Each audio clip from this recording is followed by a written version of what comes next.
सकाळचे 8 वाजतायत आणि आपल्या सगळ्यांची पेपर वाचण्याची वेळ झाली असेल, पण आपला आजकालचं जे धक्काधक्कीचं जीवन आहे त्यामध्ये पेपर वाचणं शक्य होत नाही बऱ्याच वेळेला आणि त्यामुळेच लोकशाही मराठी घेऊन आला आहे पेपरच्या बातम्या, ज्याच्यामध्ये आघाडीचे जे वर्तमानपत्र आहेत त्यांच्या नेमक्या हेडलाईन्स काय आहेत ते आपण या ठिकाणी बघत असतो आणि आज सुद्धा अशाच पद्धतीने आजच्या हेडलाईन्स आपण बघणार आहोत। सगळ्यात आधी बघूयात लोकसत्ताची हेडलाईन नेमकं काय सांगतेय। चहल भिडे यांची बदली अटळ, राज्याची मागणी निवडणूक आयोगाने फेटाळली, ही लोकसत्ताची हेडलाईन आहे।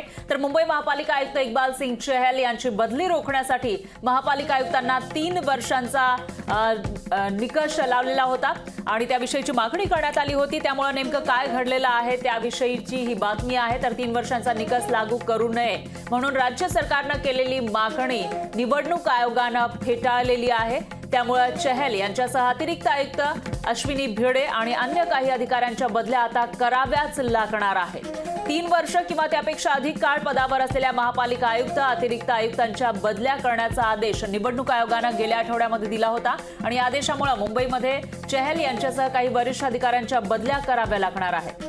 थेट निवडणूक प्रक्रियेमध्ये सहभागी नसल्याने आयुक्त आणि अतिरिक्त आयुक्तांना आदेशानुसार बगळावं अशी विनंती करणारं पत्र राज्य सरकारने सोमवारी निवडणूक आयोगाला पाठवलेलं होतं, पण मंगळवारी आयोगाने सरकारची ही विनंती फेटाळून लावलेली आहे। याचाच अर्थ मुंबई पालिकेचे जे आयुक्त आहेत इक्बाल सिंग चहल आणि त्याचबरोबर अतिरिक्त आयुक्त अश्विनी भिडे यांची बदली आता अटळ आहे, त्यांची बदली करावी लागणार आहे। निवडणूक आयोगाने तसा निर्णय दिलेला आहे आणि राज्य सरकारने जी मागणी केलेली होती निवडणूक आयोगासमोर ती फेटाळण्यात आली आहे। त्यामुळे आता हे जे आयुक्त आहेत मुंबईचे ते बदलले जाणार आहेत। मुंबईमध्ये कारण आपल्याला माहिती आहे बऱ्याच वर्षांपासून निवडणुका झाल्या नाहीयेत कोरोना काळापासून मुंबई महापालिकेमध्ये आणि त्यामुळे जे आयुक्त आहेत ते प्रशासक म्हणून कारभार बघतायत, पण आता जे आयुक्त आहेत त्यांची बदली करावी लागणार आहे। त्यामुळे मुंबई महापालिकेला नवीन आयुक्त मिळणार असं दिसतंय। आता ही बदली नेमकी कधी होते ते बघावं लागेल।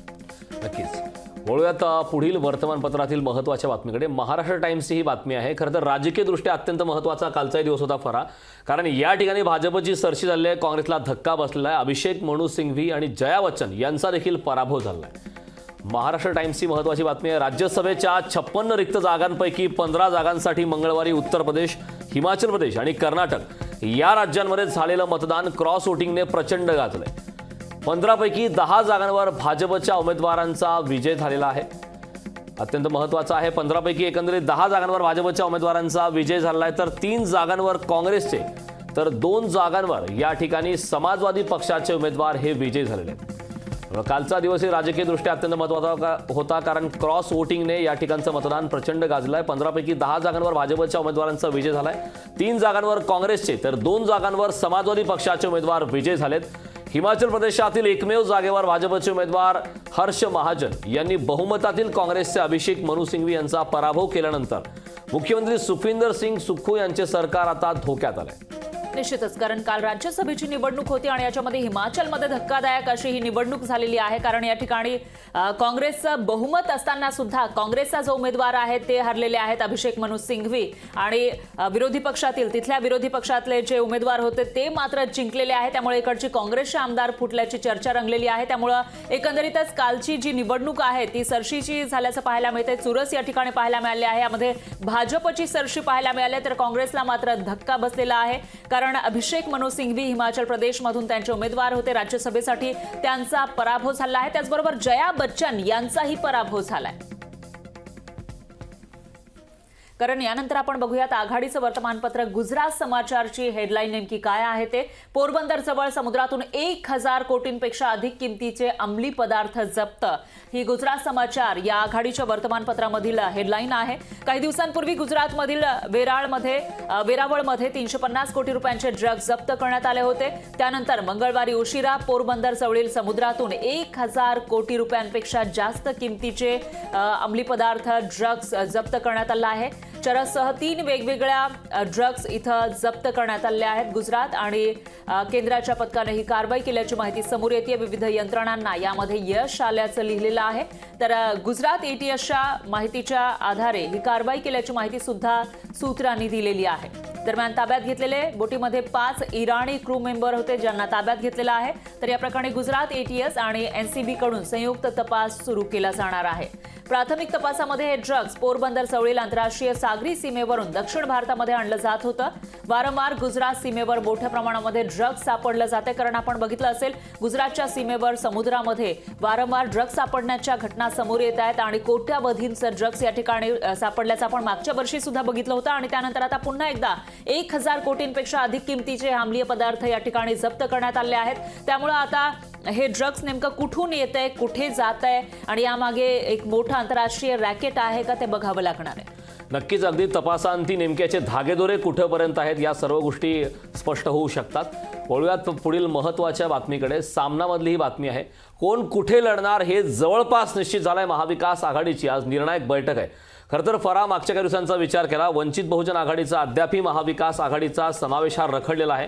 महाविकास आघाडीच्या वंचितच्या समावेशाबद्दल दोन्ही गटात सकारात्मक चर्चा जरी असली तरी अद्यापही वंचितचा या प्रवेशावरती या समावेशावरती शिक्कामोर्तब झालेला नाही आणि आज ही निर्णायक बैठक असणार आहे.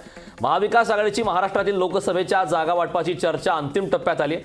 48 जागांपैकी कोणती जागा कोणी लढवायची हे बुधवारच्या बैठकीत जवळपास निश्चित झालंय. प्रत्येक जागा जिंकण्याच्या ईर्षेने लढवायची असा निर्धार करण्यात आला असून आज आमची निर्णायक बैठक होईल. लोकसभा निवडणुकीच्या जागा वाटपासंबंधी बुधवारी महाविकास आघाडीची बैठक पार पडली. तर 48 जागांवर कोणी कुठे लढायचं यावर एकमत झालंय. कोणतेही मतभेद नाहीत. प्रत्येक जागा जिंकायची हे सूत्र ठरलेलं आहे असे नमूद करताना जागा वाटपावर आजची बैठक ही शेवटची असेल.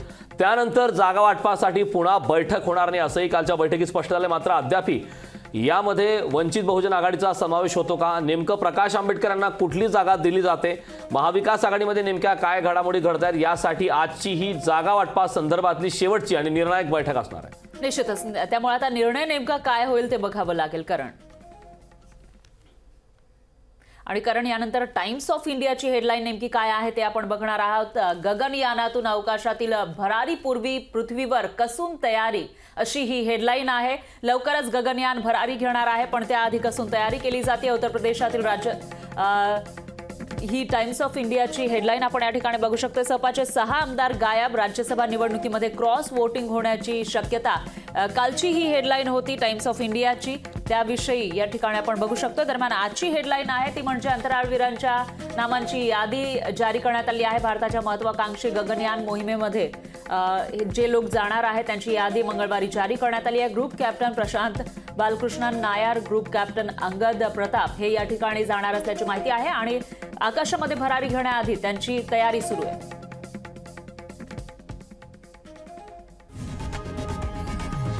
लोकशाही मराठी ऐका, पहा, जागरूक रहा.